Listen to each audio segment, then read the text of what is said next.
एका डोंगरांच्या कुशीत वसलेल्या शांत गावात माधवराव नावाचा एक साधा शेतकरी आपल्या मुलगा अनिकेत सोबत राहत होता. गावातल्या इतर लोकांसारखा तो सतत तक्रारी करणारा नव्हता. उलट परिस्थिती कितीही कठीण असली तरी त्याच्या चेहऱ्यावर एक शांत हसू असायचं. लोकांना त्याची ही सवय कधीकधी विचित्र वाटायची, कारण काहीही झालं तरी तो एकच वाक्य म्हणायचा, जे घडतं ते शेवटी चांगल्यासाठीच घडतं. त्याच्याकडे एक सुंदर, मजबूत आणि वेगवान घोडा होता, ज्याचं नाव तो प्रेमाने लाजा ठेवलेलं होतं.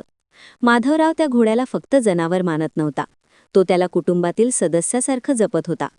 पण एके दिवशी सकाळी जेव्हा तो गोठ्यात गेला तेव्हा त्याला लक्षात आलं की राजा तिथे नव्हता. दरवाजा उघडा होता आणि घोडा कुठेतरी पळून गेला होता.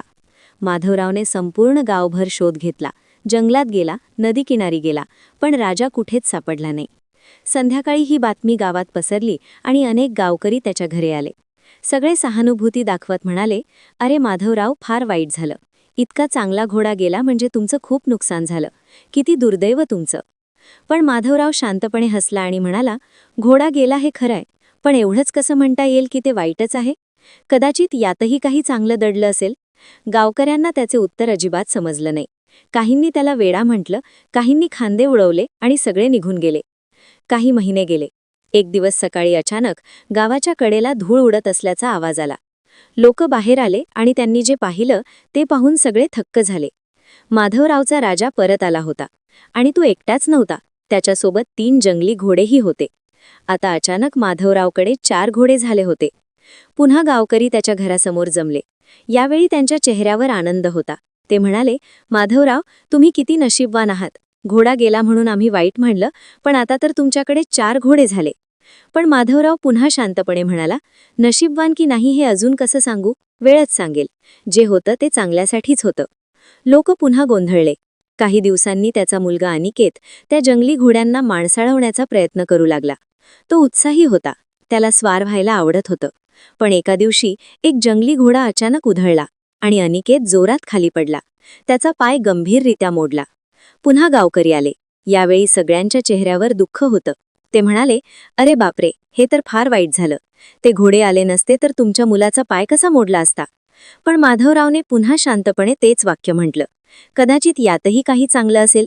गावकऱ्यांना आता खात्री झाली की हा माणूस खूप विचित्र आहे. पण काही आठवड्यांनी अचानक राज्यावर युद्धाचं सावट आलं. राजाच्या सैन्याला सैनिकांची कमतरता होती, म्हणून गावोगावी तरुण मुलांना जबरदस्तीने सैन्यात भरती केलं जाऊ लागलं. सैनिक गावात आले आणि प्रत्येक तरुणाला घेऊन जाऊ लागे. अनेक घरांमध्ये रडारड झाली. आईबापांच्या डोळ्यात अश्रू होते. पण जेव्हा सैनिक माधवरावच्या घरी आले तेव्हा त्यांनी पाहिलं की अनिकेतचा पाय अजूनही प्लास्टरमध्ये आहे.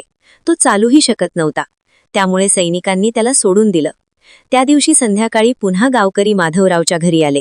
पण यावेळी त्यांच्या चेहऱ्यावर वेगळीच भावना होती, दुःख आणि आश्चर्य यांचं मिश्रण. ते म्हणाले, माधवराव, तुमचं म्हणणं खरं ठरलं. तुमच्या मुलाचा पाय मोडला म्हणून आम्ही वाईट म्हणत होतो, पण त्यामुळेच तो युद्धात जाण्यापासून वाचला. काहींच्या डोळ्यात पाणी होतं, कारण त्यांच्या मुलांना सैन्यात घेऊन गेलं होतं आणि ते परत येतील की नाही याची कोणालाच खात्री नव्हती. त्यावेळी एका वृद्धाने माधवरावला विचारलं, तू नेहमी इतका शांत कसा राहतोस? लोक काय म्हणतात, परिस्थिती कशी आहे, तरीही तू घाबरत नाहीस? माधवराव थोडा हसला आणि म्हणाला, कारण मी 2 गोष्टी लक्षात ठेवल्या आहेत. पहिली म्हणजे लोक काय म्हणतात याला खूप महत्त्व देऊ नये, कारण जर आपण प्रत्येक स्तुतीवर खुश झालो आणि प्रत्येक टीकेवर दुःखी झालो तर आपलं मन कधीच शांत राहणार नाही. आणि दुसरी गोष्ट म्हणजे जीवनातल्या कोणत्याही घटनेला लगेच चांगलं किंवा वाईट असा शिक्का मारू नये, कारण जीवन ही एका मोठ्या पुस्तकासारखी आहे. एका पानावरून पूर्ण कथेला अर्थ लावता येत नाही. गावकरी शांत झाले. त्यांना त्या क्षणी जाणवलं की कदाचित जीवनातल्या अनेक घटनांकडे त्यांनी चुकीच्या नजरेने पाहिलं होतं.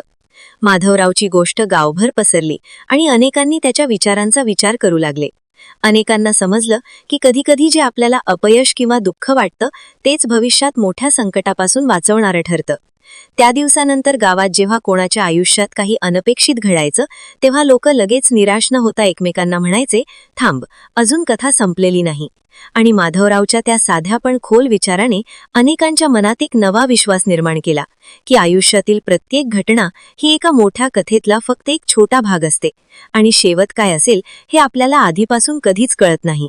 ही कथा त्या विचारावर आधारित आहे की जीवनातील घडामोडींना लगेच अंतिम अर्थ देऊ नये, कारण अनेकदा वेळच त्यांचा खरा अर्थ उलगडतो.